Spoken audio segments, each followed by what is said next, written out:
बिस्मिल्लाहिर्रहमानिर्रहीम। अस्सलाम वालेकुम डियर स्टूडेंट्स एंड व्यूअर्स, मैं हूं रिहान और आप देख रहे हैं बायोलॉजी 250 विद रिहान।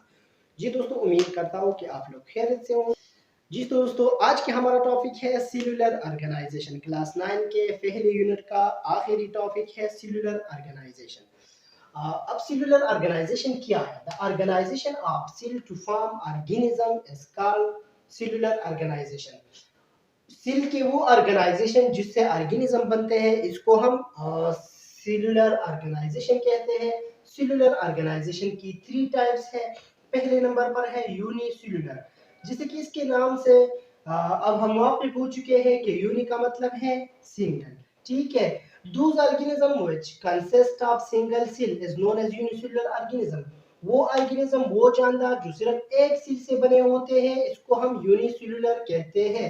इसकी बॉडी भले ही एक सेल से बनते हैं, लेकिन इसमें बहुत ज्यादा वाइटल एक्टिविटीज होते हैं, जैसे कि डाइजेशन ये परफॉर्म कर सकते हैं, रिस्पायरेशन ये परफॉर्म कर सकते हैं, एक्सक्रीशन ये परफॉर्म कर सकते हैं, रिप्रोडक्शन वगैरह वगैरह, ये सब एक सेल में होते हैं।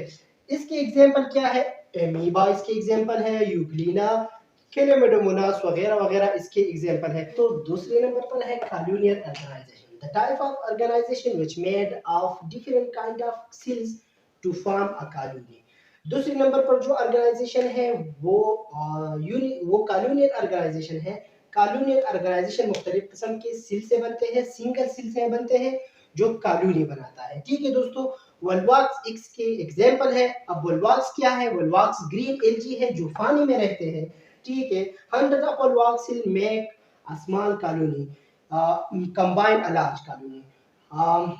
100 वोल्वाक्स इकट्ठे होते हैं जो एक छोटे से कॉलोनी बनाता है, और फिर एक छोटी कॉलोनी इकट्ठे होते हैं जो बड़े कॉलोनी बनाता है। लेकिन ये बात काबिल गौर है, याद रखने के काबिल है कि individual volvox cell can not live independently as the cell.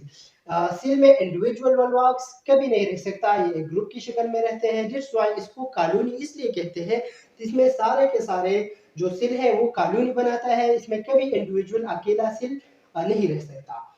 इसके अलावा there is a cell which called vegetative cell specialised for mobility. इसके अलावा इसमें कुछ कॉलोनी होती है जो जो कि मोबिलिटी के लिए स्पेशलाइज होते हैं, हरकत कर सकते हैं, इसको हम वेजिटेटिव सेल कहते हैं। और इसके अलावा जो अदर सेल्स है, अदर कॉलोनी है, इसको हम रिप्रोडक्टिव सेल्स कहते हैं, व्हिच परफॉर्म रिप्रोडक्शन, जो रिप्रोडक्शन के काम करते हैं। जी दोस्तों, तीसरे नंबर पर है मल्टीसेलुलर ऑर्गेनाइजेशन। ठीक है, डियर स्टूडेंट्स, मल्टीसेलुलर ऑर्गेनाइजेशन क्या है? Those organism which made up many cells is called multicellular organisation. वो ऑर्गेनिज्म जो बहुत ज्यादा सेल से बनते हैं, इसको हम मल्टीसेलुलर ऑर्गेनाइजेशन कहते हैं।